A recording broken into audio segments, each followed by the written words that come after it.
A jealous female coworker ruined my life by falsely claiming I SAed her. After proving my innocence, she still got the promotion meant for me, while I was listed on the SO list as a gift for serving the country. But I will get justice. Recently, I was falsely accused of SA. I am a member of the US military, and the girl who filed the accusation was on a fast track to getting into a lot of trouble. What she had done was against more than a few rules and would have resulted in her getting kicked out of the military. When I was first informed, I was horrified, upset, and angry. After speaking with counselors and a defense attorney, I came to terms with it, thinking if law enforcement did their jobs, they'd figure out pretty quickly that she's lying to deflect from her own behavior, and I could move on with my life. Unfortunately, this couldn't be further from the truth. For those unfamiliar with the military justice system, when a member is accused of wrongdoing in that particular branch, the law enforcement agency investigates. Their job is not to prove or disprove the accusation. They just collect the facts. The results of the investigation are handed over to the JAG office, and from there, it is decided if they want to pursue charges. In the civilian world, this is the equivalent of someone reporting a crime to the police and the police investigating. Unless there is overwhelming evidence, a civilian is not usually immediately charged with the crime while law enforcement conducts the investigation. The accused go on with their daily lives. Not so in the military. I was placed on an administrative hold. What does this mean? It means my career is at an absolute standstill until the investigation is completed. I was supposed to be promoted 6 months ago, but I still haven't been. Having to explain to friends and family why I wasn't promoted has been a real treat. The admin hold also means no TDYs, no formal training schools, and nothing to help advance my career or my job proficiency. This ordeal has cost me no less than $115,000 in pay.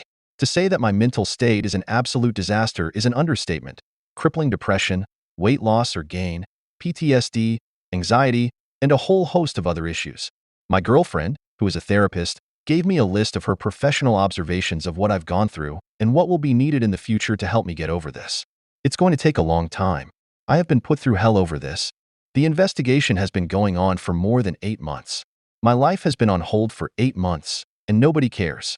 Here are the following things I have heard. The female will suffer 0 repercussions for lying, none. I can literally prove she stated multiple lies in her initial statement. As of right now, they've sent her to a new duty station of her choice to protect her. We weren't even at the same base and have different career fields. There was 0 chance of us ever interacting before this accusation. She was on the fast track to discharge. Now nobody cares what she did before. Only then did some evil man rope her in, and she needs to be protected.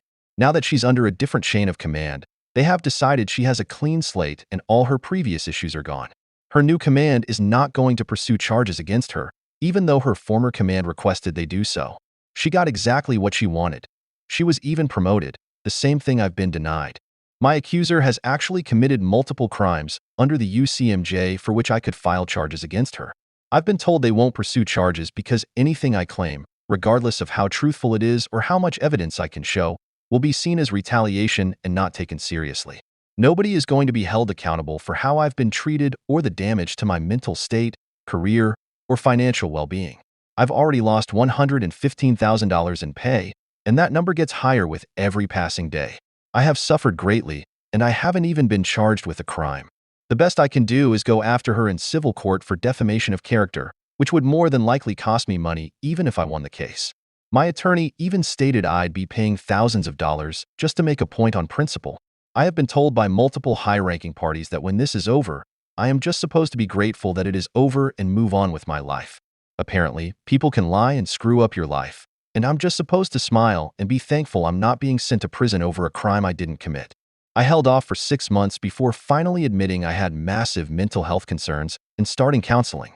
I have been having SH thoughts, and I'm smart enough to know I need to nip that in the bud now. My commander told me that JAG and law enforcement see this as me trying to garner sympathy, or that I have a guilty conscience. They literally told my commander this when they spoke. The US military has a SH epidemic right now, and when a member seeks out help, it is seen negatively. Unbelievable. Several friends have been interviewed by law enforcement. They are required to sign NDAs before leaving, so they couldn't specifically discuss anything with me. However, 2 of those members contacted my defense attorney to request to testify in my defense if this goes to court-martial. Not just because they know the truth, but more so because of how disgusted they were with law enforcement. As stated, specifics couldn't be discussed, But they told my attorney that law enforcement was incredibly biased against me to a remarkable degree. One friend even said the interviewer said my name with disgust in her voice. The questions they were asked were not open-ended, or the kind you would ask if you wanted someone's side of the story or perspective. They were all leading and made an obvious attempt to get them to say anything to incriminate me. One even said that when they attempted to tell what they knew about the situation, which was in my defense, investigators tried to cut her off and accused her of lying for me. It was not collecting facts in the least. My first sergeant told me investigators got angry with him because he advised me of my rights and not to speak to them without my attorney present. They actually cursed him out when they interviewed him simply because he told me what my rights were. For context, one of the girls requesting to testify on my behalf is an ex, and before this, she hated my guts. I know she still dislikes me, but even she couldn't sit idly by while my life was torn to shreds. I don't deserve this. I'm sorry for the rant, but I can't talk to anyone about this. Anything I say to anyone can be used against me, regardless of what I say or the context. Anytime I reach out for help, I'm told it looks bad. More than anything, I'm angry about the injustice of it all. I haven't even been charged with a crime, and I feel crippled. I'm scared to death. I just want this nightmare over. What's sad is that they've won. When this is all over, I'll be so happy that I can go back to my life that I won't care that this whole ordeal has been biased and left me with crippling anxiety and PTSD. It crushed my soul, and I haven't felt any kind of happiness in months. It's destroyed my career, friendships, and relationships.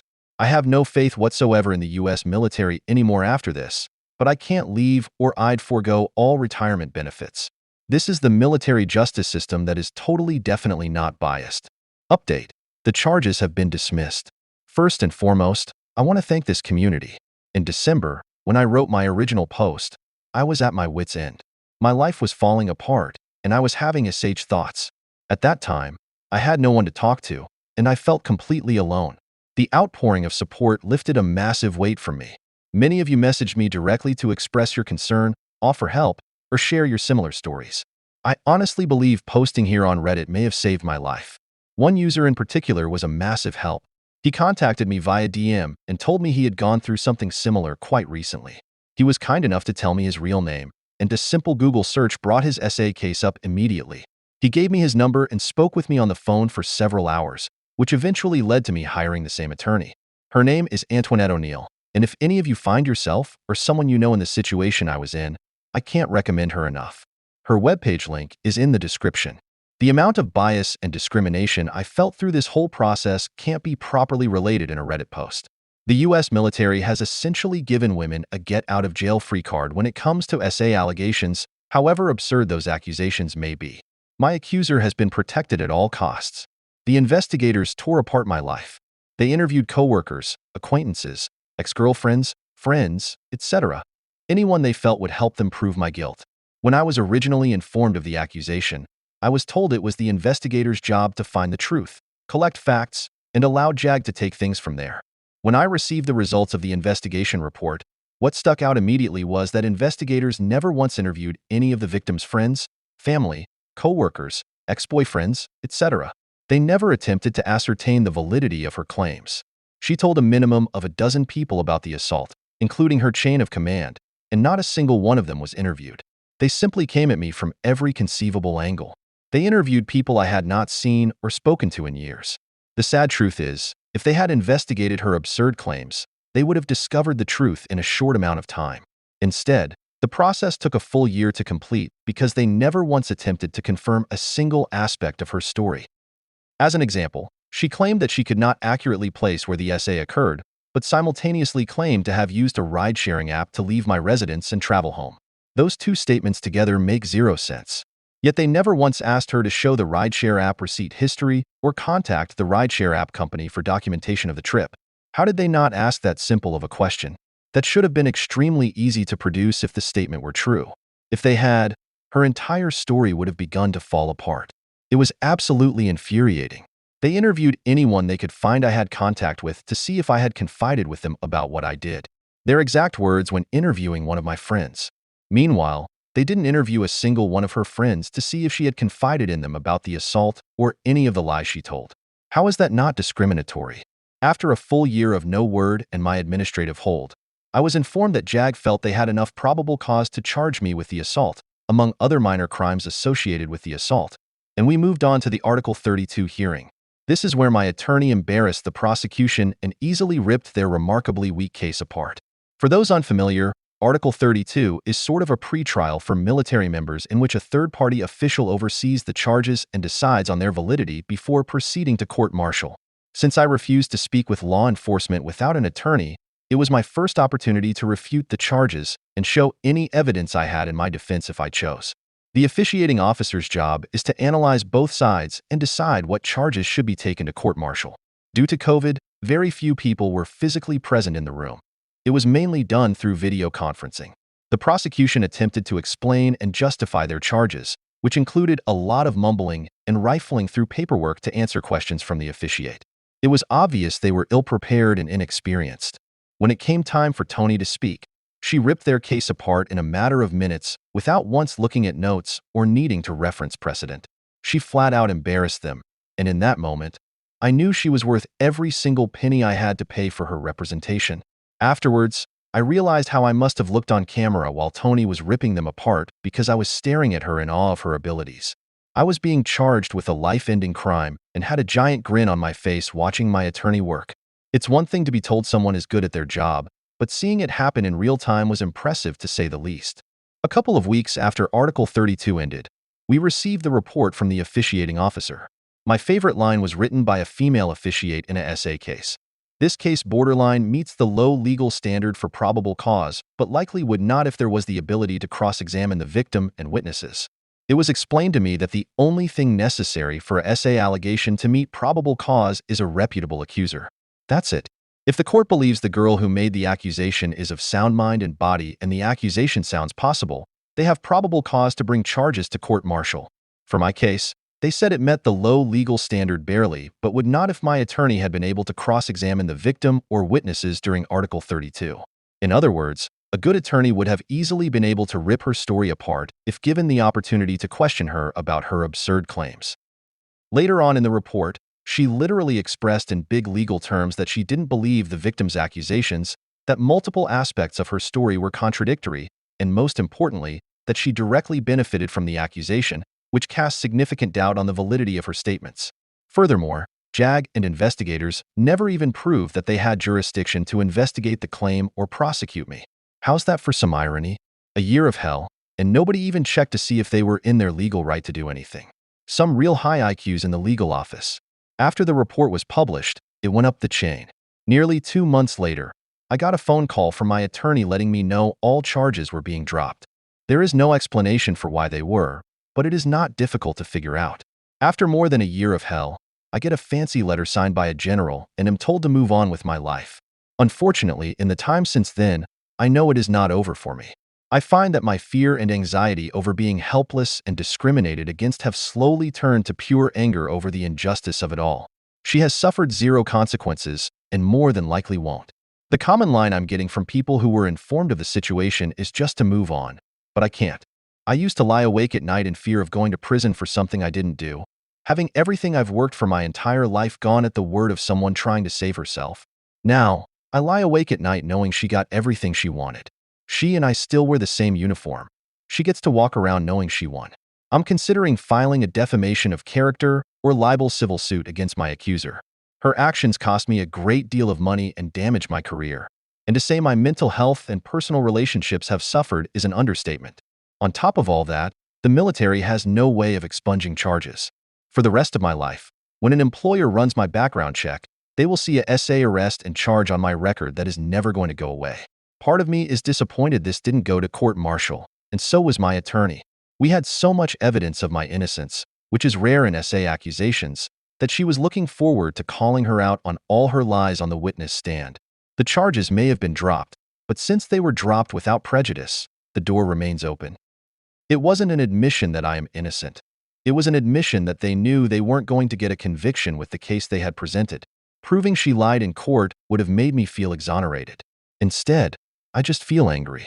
If anyone has any legal resources or a civil attorney I can consult with, I appreciate any suggestions. My accuser and I are both military and are now in different states than when this all began. I don't even know what state I'm supposed to file the lawsuit in. The state the accusation was made, the state I reside, or the state she resides. I don't want to let the cat out of the bag just yet, but I will say I can prove she lied and actually committed a felony while doing so. She made sworn statements in court in front of a judge that were complete fabrications, and I can prove it. We had all this prepared for the court-martial to confront her in person. I'm hoping this leverage will aid in the resolution of a civil suit because if the military found out, they would prosecute her, she would be discharged, and possibly face jail time. I want justice, and you are all more than welcome to come along for the ride. Again, thank you all so much. You helped save me, and I am grateful. Second story. My wife thinks she deserves a hall pass for cheating with my friend because I didn't give her enough attention when my mom died, so she had to cheat. I just packed my bags and left. Now she is begging me to reconcile. Lengthy backstory. I was 15 when my ex and I started dating. She was my first real relationship and my first real sexual partner. At the time, I was living as a woman and identified as a lesbian. Throughout high school, she and I were very involved in activism. It was through this that we made connections with our local PFLAG chapter, which led us to attend a queer youth party. At this party, we met someone who came out a few days later to the whole social group as a transgender man. As he and I became closer friends, in part because of my own struggle with gender, he expressed to me that when he met us at that party, he was attracted to both of us and figured one of us had to be single until he realized we were together. At that point, we had been together for over a year. We were living together and had plans to move out of state for college that summer. I get how that timeline doesn't make a lot of sense. She had a rough home life and moved in with my family, and I worked hard to graduate early. Moving for college didn't really work, and we ended up back home within a year of meeting the guy who would become her affair partner. It was then that he and I became close. He and I talked a lot about gender, and he was the first, and for a long time, only person I opened up to about the big issue in my relationship, the complete lack of sex. She and I fought frequently about the lack of sex in our relationship. I was frustrated because I felt like we were young, and it shouldn't be that hard to have sex more than once every 6 weeks at best when we lived together and shared a car, and both had part-time jobs on a similar schedule. Because of the shared car situation, she felt that I was asking too much of her to expect her to have sex with me regularly. Our relationship was open sexually and romantically closed, though I only ever used that twice, both times when I was 18 and she was present. The night we got married, she fell asleep during sex, and I had a panic attack and wanted to call the officiant and ask him not to mail in the marriage paperwork. Part of why we got married was that she said she felt wrong having sex before marriage and that it would change once we were married. We planned a wedding in 6 weeks, and it was small. There were other reasons for the fast and young marriage, some financial and some relating to sick relatives. The wedding happened the week I turned 20. When I was 21, I suffered a devastating personal loss when my mother died. I handled it poorly, to say the least. I failed a semester of college and then 2 more on appeal. I started taking antidepressants that just gave me false happiness and led to me being irresponsible. Most troubling, though, was the drinking and partying habit I took up. I spent a lot of time and money at a bar. It was safe. I didn't have to feel, and I could have fun, regardless of crying in the parking lot after or 2 hours before closing.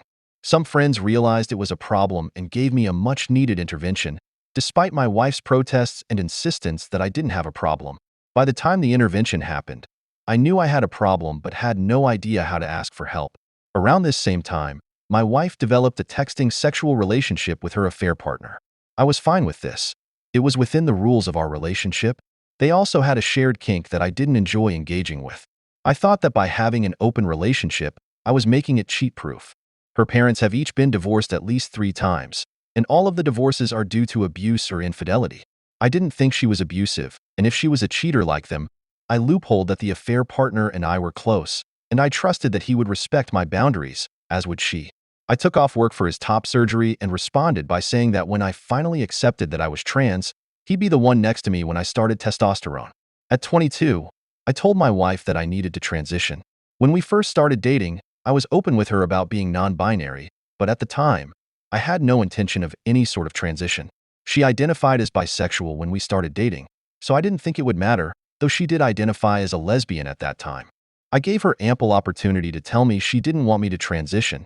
I was committed to the relationship and needed to prioritize it, even if that meant not living exactly the life I wanted. She said she was on board and expressed that she wanted to continue identifying as a lesbian. I said I was fine with that because I felt that my gender didn't determine her orientation any more than her orientation determined my gender. The following semester, I was transferring schools and decided to do so using my chosen name and correct pronouns. I made an appointment at an informed consent hormone clinic. The affair partner didn't go and didn't offer much of an excuse why, though another friend did come along. When I was there, I had a panic attack about the blood work. Blood work is a trigger for me as a result of caring for my mother. Instead of attempting to comfort me, my wife told the doctor that I wasn't capable and wouldn't be getting the blood work done, and the appointment was over. I thought that was a show of support. The friend later told me that they were horrified by how she basically canceled my ability to start testosterone while I was having a mental health moment, and that they couldn't believe the lack of support from my partner. But my wife had made it clear to all of our friends that commentary on our relationship was not allowed. I left the doctor's office with a prescription for anti-anxiety medication and information on how to proceed when I was ready to come back. Over the next 7 months or so, I really came into my own. I began engaging in trans-specific activism on my own and made friends at my college who were incredibly supportive. I specifically made friends with an incredibly attractive faculty member. This man was straight, married, and very much saw me from a paternalistic perspective. We had a great friendship, so I asked him for advice on improving my marriage since it seemed great. My wife had expressed that she wasn't getting enough attention from me, though we spent all but maybe 4 hours each day together. He offered me some ideas, and I tried my best to put them into practice. My wife asked me where the ideas came from, and I was honest. She then told me I wasn't allowed to be friends with him anymore because of my attraction to him. I didn't end the friendship, but I did distance myself from him, which was painful because of his role at the college and his connections that were helping me build my activism. When I turned 23, things took a nosedive. Her relationship with the affair partner had escalated, while mine with him had ended because of his lack of ability to be a decent friend.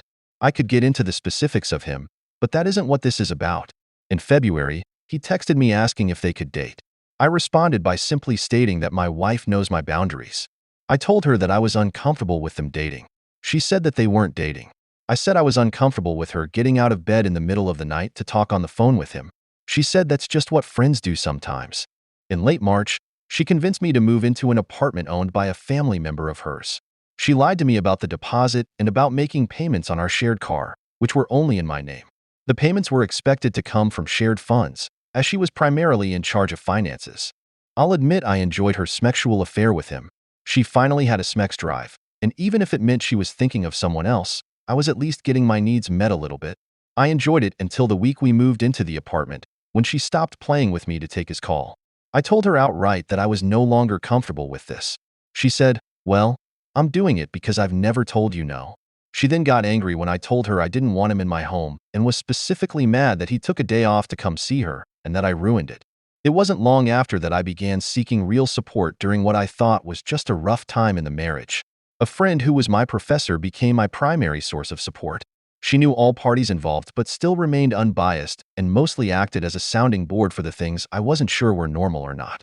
I learned that a lot of this relationship was unhealthy. The moment I knew things had gone too far was when we were having a conversation around June. She told me that I had to forgive her for the affair. I said that I didn't know if I could do that because nothing this big had ever happened before. She said that she forgave me for my poor handling of my mom dying and that she did this to hurt me and get my attention because she wasn't getting enough attention and that we should just move beyond it. I texted my friend, who immediately called me and gave me instructions on getting out, even if just for the night. I ended the relationship, but because of poverty and a shared car, I couldn't leave. I told her that I would stay, provide transportation, and be her friend as long as she ended things with him and ended the friendship as well. She promised that she would and hoped to try to rebuild my trust and get back with me. She refused counseling because, as she said, the counselor and I would just gang up on her and tell her she was wrong. We were broken up, but things were okay. She was texting a lot, but promised it was a friend from work. The friend was under a weird name I had never heard before. She still said it was a work friend. I asked specifically if she was still talking to him, and all I wanted was honesty, so I could make informed decisions about my life and who I was friends with. She still said it wasn't him. In September, I began a sexual relationship with a new partner. I was honest with her about it, and was even honest about anything specific she wanted to ask about since neither of us had ever been with a cis man before. In October, a friend and I spent an afternoon together, and I expressed how I wanted to leave my wife. I was fairly certain she was gaslighting me, but I couldn't prove it because I wasn't willing to go through her phone. I couldn't afford to live on my own, and my other option was my dad's hoarder house, which came with its own baggage. I was venting a few days later when they texted me to let me know that they spoke to their mom, who immediately said that both options sucked and I was just going to live with them until I got on my feet. At first, I figured I would do a bit of a split. Nights I had to work, I'd crash at my ex's place. Nights I didn't, I'd stay with a friend. On October 24th, around 10 p.m., she and I were chatting in the living room. I asked her outright if the phone contact was her affair partner. She said, "Don't ask questions you don't want the answer to." I said, "So it is him." She responded with what I knew all along. It was him. I asked when she started talking to him again. It was late August, which was before I ever even spoke to the man I ended up sleeping with. So it wasn't retaliation. It was that she simply didn't care, and she then gaslighted me about it for months. I stood up and began packing. She started crying and told me I didn't have to leave. I said that I did. As I was bringing my last box to my car, I got in her face and yelled at her that she was a real jerk. I still regret that choice. I called my friend, who put their mom on the phone, and they told me to just drive down. There's about an hour between the places, and we would figure it out when I got there. When I arrived, she had a bed set up for me and was ready to make me comfortable and safe.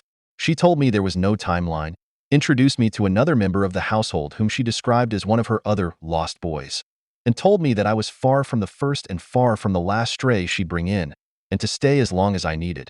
The other guy's been here for 10 years. Truthfully, this is the safest place I've ever lived. I've been able to start testosterone and get into therapy, and I'm surrounded by support in basically all areas of my life. Some people who live here are in recovery, so I have support with managing drinking. My friend's mom is a therapist, so she helps me manage my therapeutic relationship when I'm struggling to express my needs to my therapist. Overall, this is a blessing. Now that the trauma dump is mostly over, there are specific things I struggle with. I've continued the sexual relationship with the man since September. We've agreed on calling it friends with benefits, with the potential for dating in the future. I struggle with telling him what my sexual needs are and with initiating sex. Between the affair and the dead bedroom, I'm really insecure about my sexual partner. Despite being very open with my friends, I worry that he isn't attracted to me. I worry that he's having sex with me because he feels obligated. I worry that he's disgusted by my high sexual drive, which was high, even before testosterone made me like a teenage boy. Much like my wife was, I worry that he's going to make fun of me for wanting to have sex with him.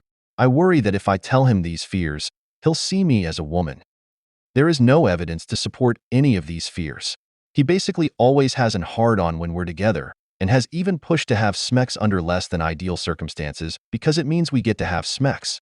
He has never said or done anything to indicate he views me as a woman and is actually very validating and caring about my gender, even offering to go to my testosterone appointment with me.